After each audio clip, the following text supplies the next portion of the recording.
Okay, so definitely there's an element of fitness. It's interesting how you said your journey into it was kind of you didn't really like it, you were forced to do it, and Yep. we all have that experience cross country. I mean, I was talking to the guy I went to the match to yesterday was actually my biology teacher in secondary school. Oh wow. Okay. Yeah, That's yeah. a But he mad actually, grooming, Darren. as in, no, he taught me cricket as well. Like, so he's my Oh, cricket okay. coach, Okay. Yeah. biology. He then left the school whilst I was in sixth form, went to Africa, like your clock. He went to Africa to do missionary work. He's a very devout Christian. Came Okay. back and now teaches theology.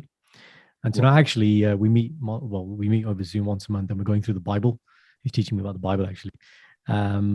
So we were talking about the cricket, and yesterday we were talking about cross country. I don't know how it came up, but he was just saying about how schools have come so far now where there are certain things you can't say. And he was like, there was a guy in my year who's a bit big, and basically one of the other teachers would say, you know, you et it, you sweat it. He'd say that to him while he was Yeah. running, right? Tough and then he love. said, yeah, probably. He said there was one other guy who basically said to the other teacher, "Oh, I can't do cross country because I got one lung." Okay, and then so the teacher said, "Well, show me a scar." Didn't have a scar, right? And then they said when he was running and he did the laps, he come around. His surname was Lau. He was like, "Look, here's one lung Lau." Like he's just Oh kind of my stuff. god. And I was like, he's like, you can't say this stuff now. And I was like, yeah, you really can't, man. Did he Yeah, actually have a single lung?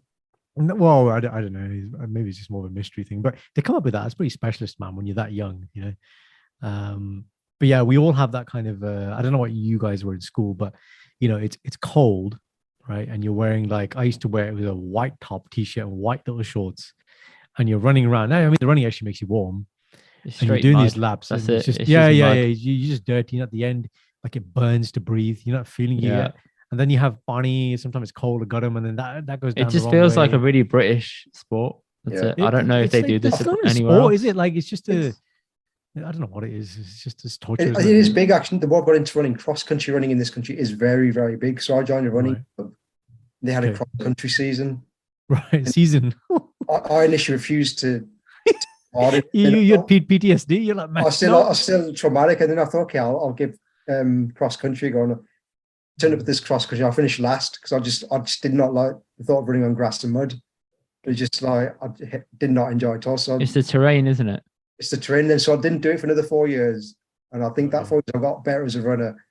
And I went back, and I was a bit better. I was still towards the back of the pack, but I wasn't. Okay.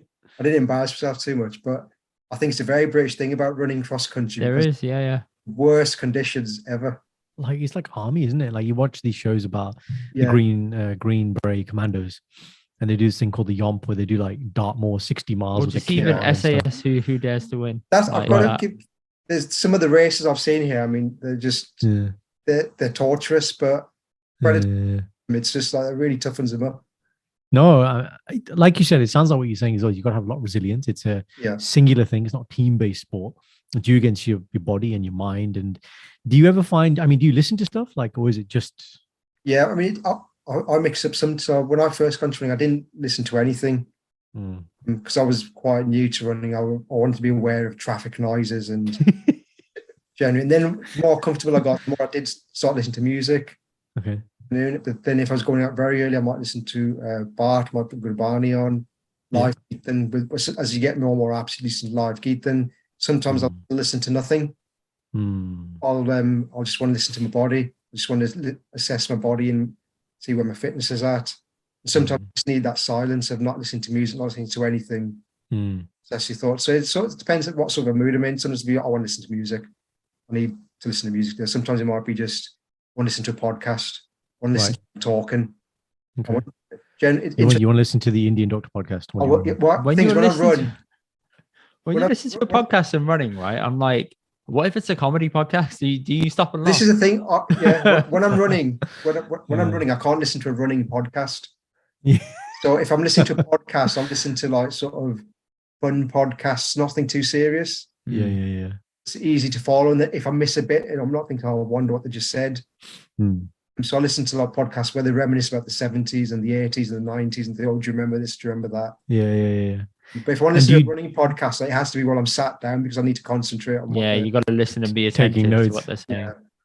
And do you find that's quite a pleasant distraction when you're running? Do you like that? Do you end up focusing on the podcast and therefore you don't know you're running? Or Yeah, it's obviously that sometimes if I'm just going, if I mentioned earlier on, obviously I love the freedom of running and being in control.